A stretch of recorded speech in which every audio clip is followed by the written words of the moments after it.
कण कण में शिव है, हर जगह शिव है। वर्तमान शिव है, भविष्य शिव है। सभी भक्तों को श्रावण मास की हार्दिक शुभकामनाएं।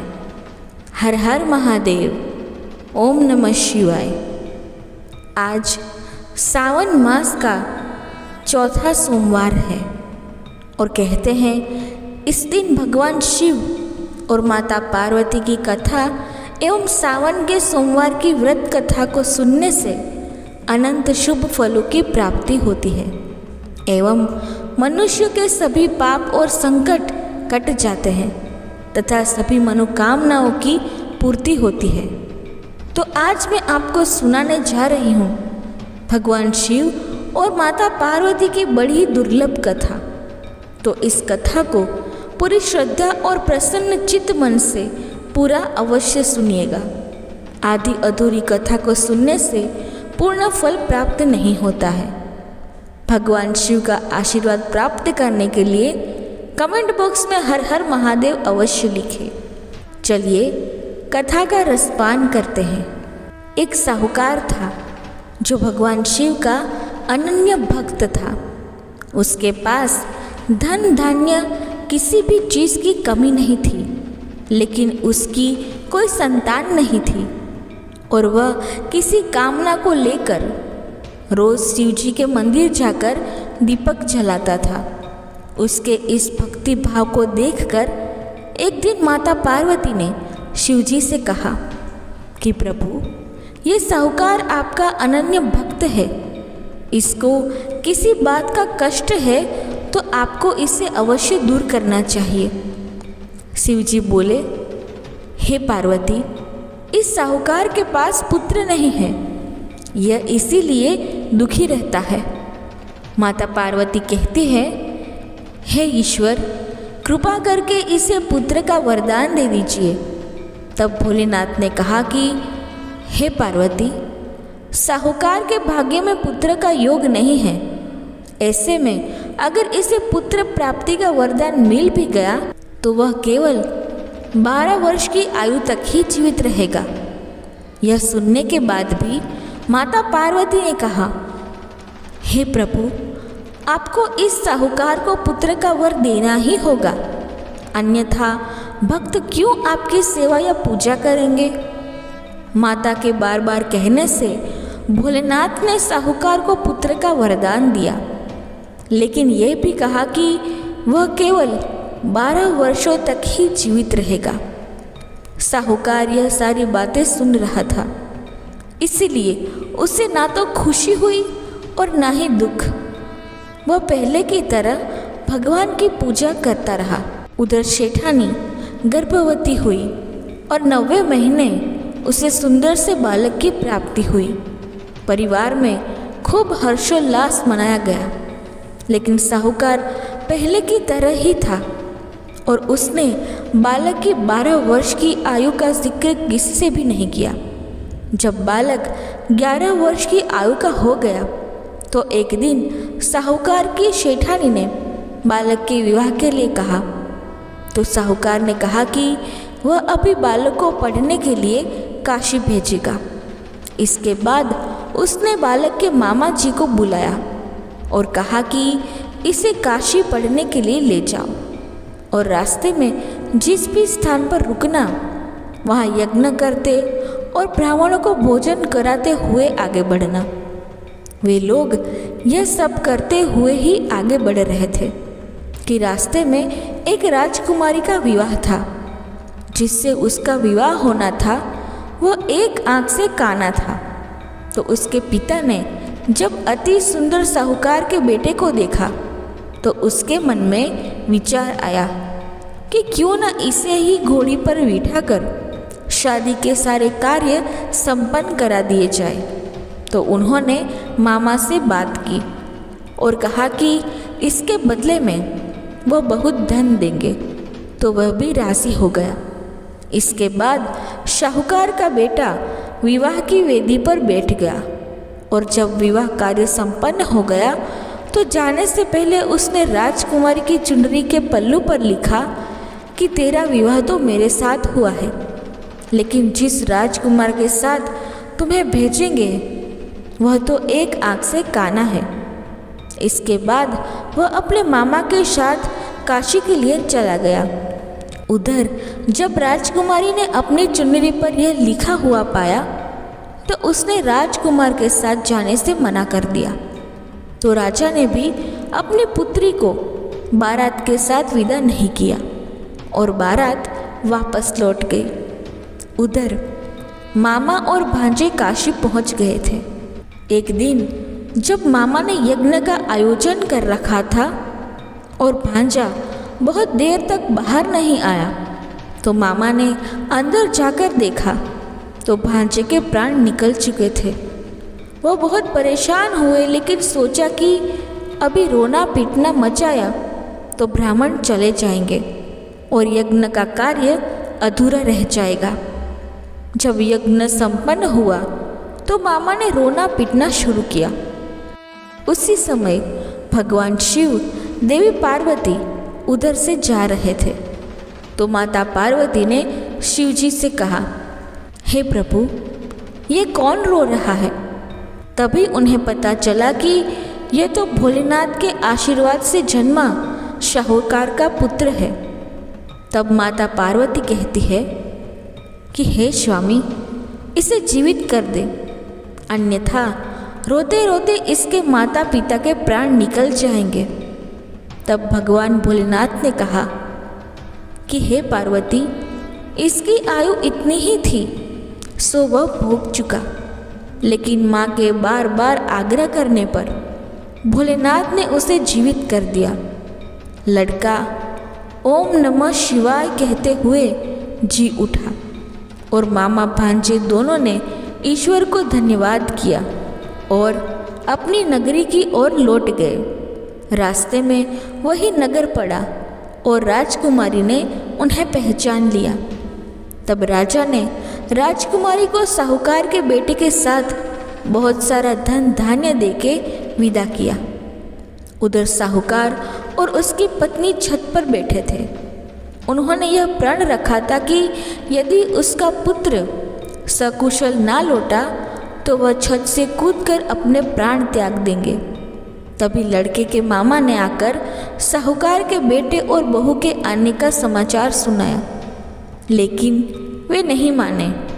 तो मामा ने शपथ पूर्वक कहा। तब तो दोनों को विश्वास हो गया और दोनों ने अपने बेटे बहू का स्वागत किया। उसी रात साहूकार को स्वप्न में शिवजी ने दर्शन दिया और कहा कि तुम्हारे पूजन से मैं प्रसन्न हुआ। इसी प्रकार जो भी व्यक्ति इस कथा को पढ़ेगा या सुनेगा उसके समस्त दुख दूर हो जाएंगे और मनोवांछित सभी मनोकामनाओं की पूर्ति होगी। बोलिए श्री शंकर पार्वती भगवान की जय। अब आइए सभी मनोकामनाओं की पूरी करने वाली कथा का श्रवण करते हैं। एक गांव में भगवान शिव का परम भक्त ब्राह्मण रहता था। पंडित जब तक रोज सुबह ब्रह्म मुहूर्त में उठकर नित्य कर्मों से निवृत्त होने के पश्चात भगवान शंकर का पूजन नहीं कर लेते थे, तब तक उन्हें चैन नहीं पड़ता था। जो कुछ भी दान दक्षिणा में आ जाता उसी से पंडित जी अपना गुजारा करते थे और दयालु इतने थे कि जब भी कोई ज़रूरतमंद मिल जाता तो अपनी क्षमता के अनुसार उसकी सेवा ज़रूर करते थे। इस कारण शिव के परम भक्त ब्राह्मण देवता गरीबी का जीवन व्यतीत कर रहे थे।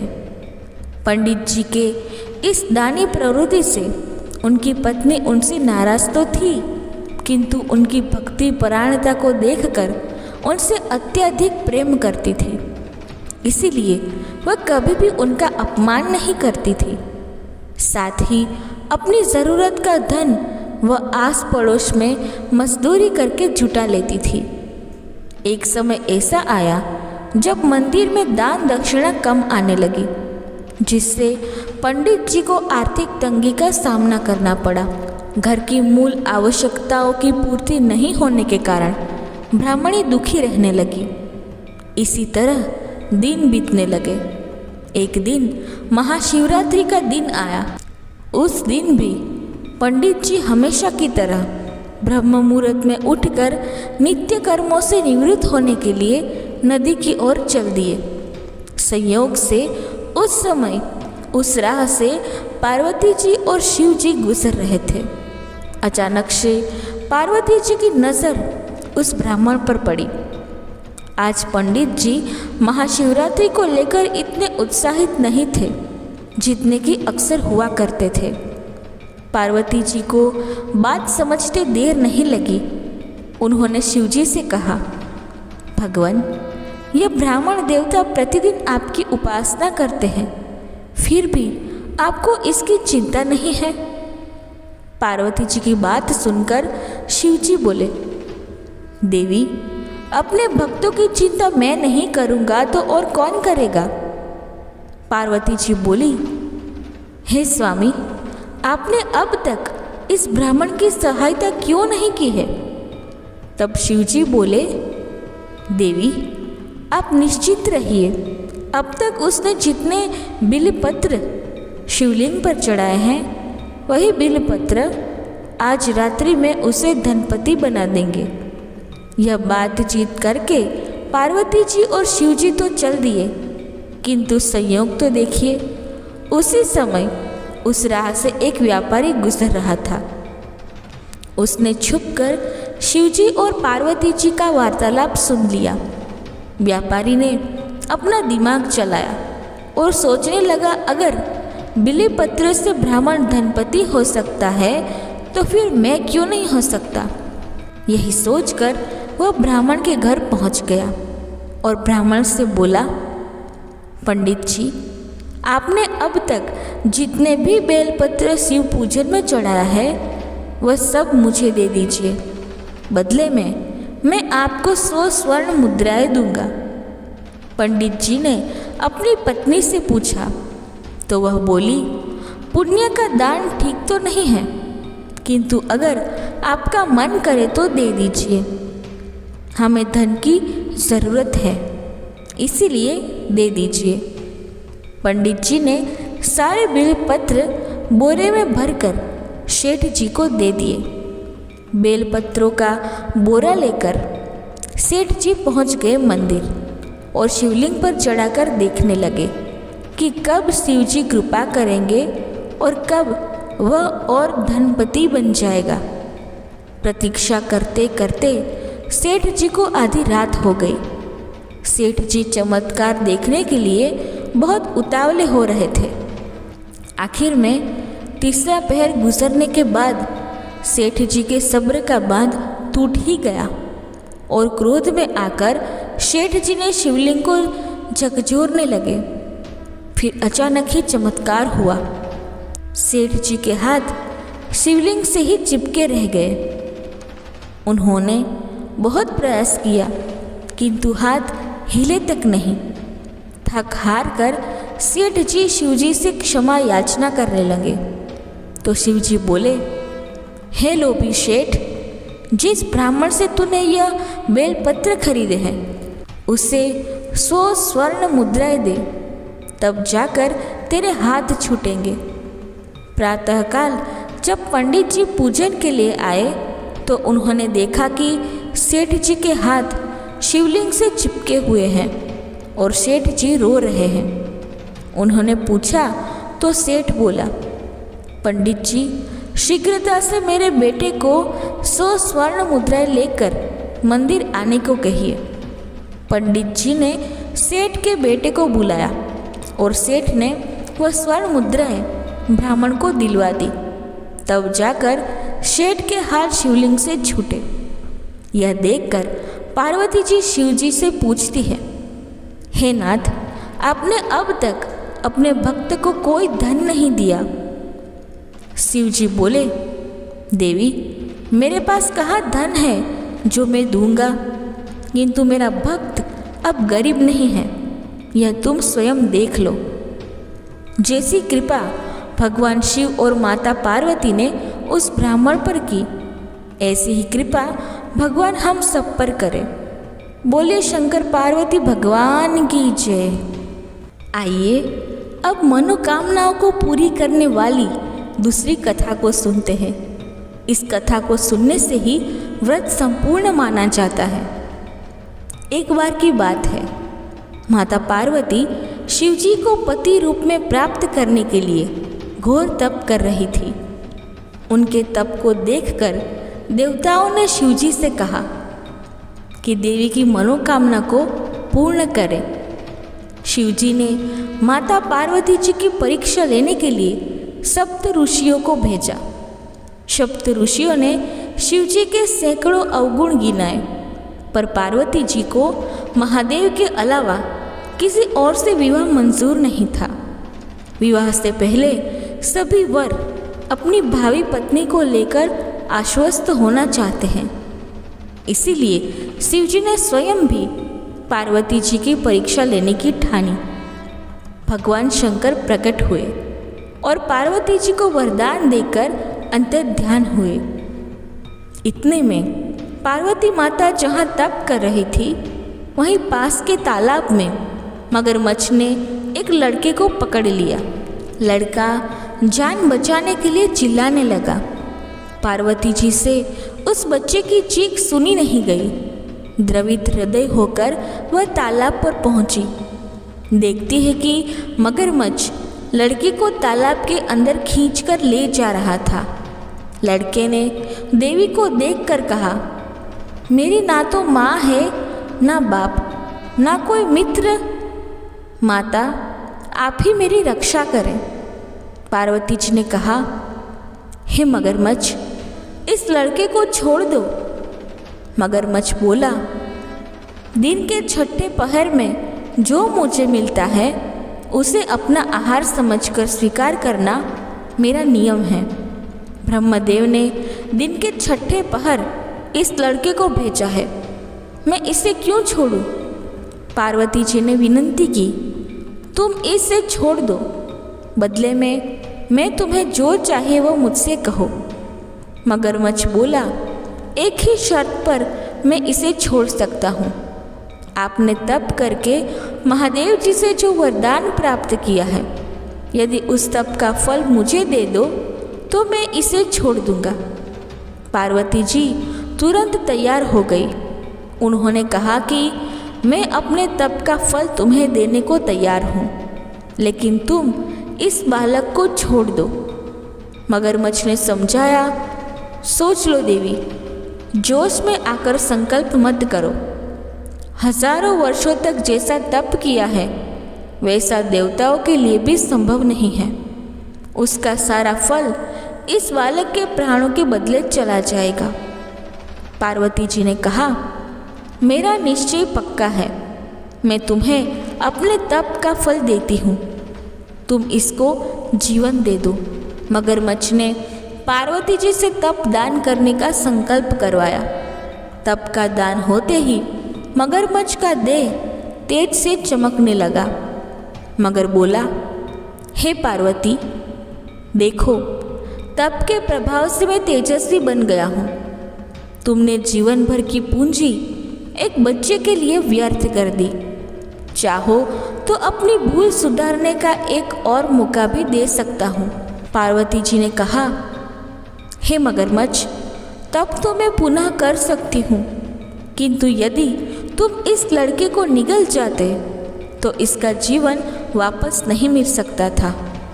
देखते ही देखते वह लड़का अदृश्य हो गया। मगरमच्छ भी लुप्त हो गया। पार्वती जी ने मन ही मन विचार किया, मैंने तप तो दान कर दिया है, अब पुनः तप आरंभ करूंगी। पार्वती जी ने फिर से तप करने का संकल्प किया। भगवान सदाशिव फिर से प्रकट होकर बोले, पार्वती, भला अब क्यों तप कर रही हो? पार्वती जी ने कहा, प्रभु, मैंने अपने तप का फल दान कर दिया है। आपको पति रूप में पाने के संकल्प के लिए मैं फिर से वैसा ही घोर तप करके आपको प्रसन्न करूंगी। महादेव जी बोले, मगरमच्छ और वो लड़का दोनों रूपों में मैं ही था। तुम्हारा चित्त प्राणी मात्र में अपने सुख दुख का अनुभव करता है या नहीं, इसकी परीक्षा लेने के लिए मैंने यह लीला रची थी। अनेक रूपों में दिखने वाला मैं एक ही हूँ। मैं अनेक शरीरों से अलग निर्विकार हूँ। तुमने अपना तप मुझे ही दिया है, इसीलिए अब और तप करने की कोई ज़रूरत नहीं है। देवी पार्वती ने महादेव को प्रणाम कर प्रसन्न मन से विदा किया। बोलिए शंकर पार्वती भगवान की जय। शिवजी को बेलपत्र चढ़ाने से कौन से फल की प्राप्ति होती है? सुनिए पौराणिक कथा। नारद जी ने एक बार भोलेनाथ जी की स्तुति करके पूछा, प्रभु आपको प्रसन्न करने के लिए सबसे उत्तम और सुलभ साधन क्या है? हे त्रिलोकीनाथ, आप तो निर्विकार और निष्काम हैं। आप सहज ही प्रसन्न हो जाते हैं। फिर भी मेरी जानने की इच्छा है कि आपको क्या प्रिय है। तब शिव जी बोले, नारद जी, वैसे तो मुझे भक्त के भाव सबसे प्रिय है, फिर भी आपने पूछा है तो मैं बताता हूँ कि मुझे जल के साथ साथ बेलपत्र बहुत प्रिय है। जो भी भक्त अखंड बेलपत्र मुझे श्रद्धा से अर्पित करते हैं, मैं उन्हें अपने लोक में स्थान देता हूँ। नारद जी भगवान शंकर और माता पार्वती की वंदना कर अपने लोक को चले गए। उनके जाने के पश्चात पार्वती जी ने शिवजी से पूछा, हे प्रभु, मेरी यह जानने की बड़ी तीव्र इच्छा हो रही है कि आपको बेलपत्र इतना प्रिय क्यों है। कृपा करके मेरी जिज्ञासा को शांत करिए। तब शिवजी बोले, हे प्रिय, बेलपत्र के पत्ते मेरी जटा के समान हैं। उसका त्रिपत्र यानी 3 पत्ते ऋग्वेद, यजुर्वेद और सामवेद हैं। शाखाएं समस्त शास्त्र का स्वरूप है। बेल वृक्ष को आप पृथ्वी का कल्प वृक्ष समझे, जो ब्रह्मा विष्णु शिव स्वरूप है। हे पार्वती, स्वयं महालक्ष्मी ने शैल पर्वत पर बिल्व रूप में जन्म लिया था। इस कारण भी बेल का वृक्ष मेरे लिए अति प्रिय है। महालक्ष्मी ने बेल का रूप धरा, यह सुनकर पार्वती जी कौतूहल में पड़ गई। पार्वती जी कौतूहल से उपजी जिज्ञासा को रोक ना पाई। उन्होंने भगवान शिव से पूछा, प्रभु, देवी लक्ष्मी ने आखिर बेल वृक्ष का रूप क्यों लिया था? आप यह कथा विस्तार से कहिए। भोलेनाथ ने कहा, देवी पार्वती, कथा जरूर सुनिए।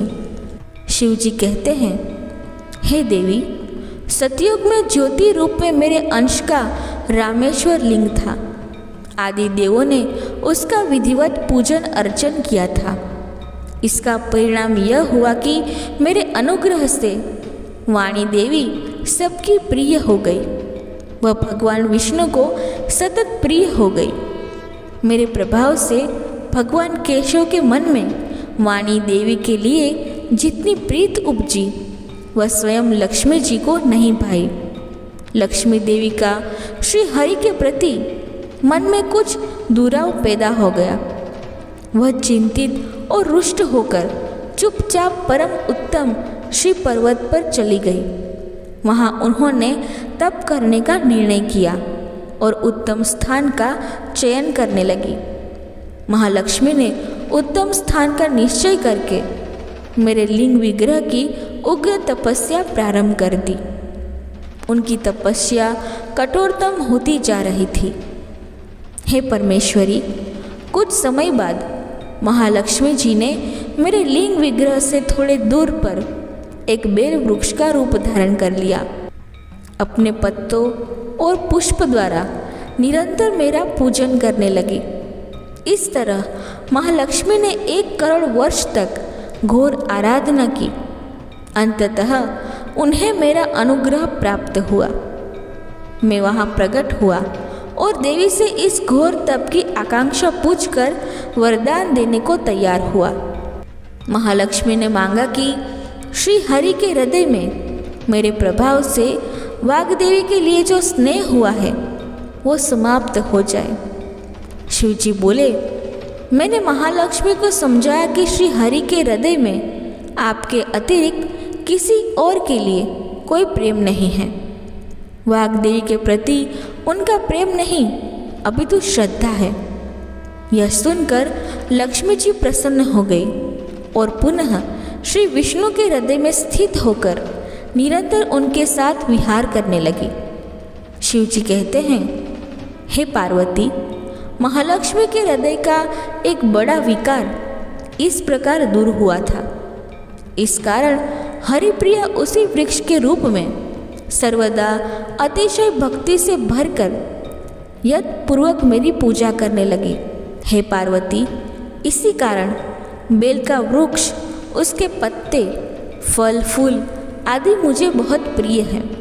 मैं निर्जन स्थान में बेल वृक्ष का आश्रय लेकर रहता हूँ।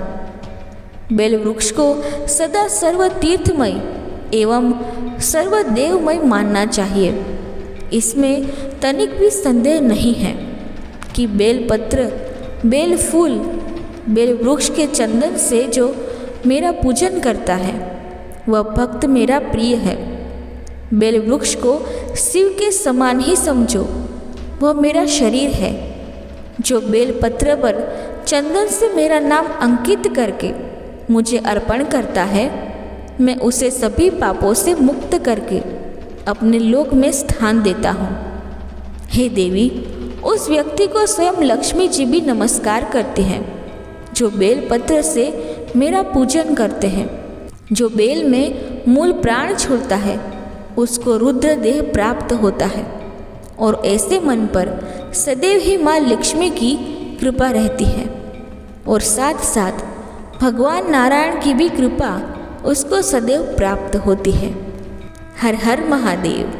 मित्रों, अगर कथा सुनाते समय कोई भूल हो गई हो तो मुझे क्षमा करें। आशा करती हूँ कि आपको कथा पसंद आई होगी।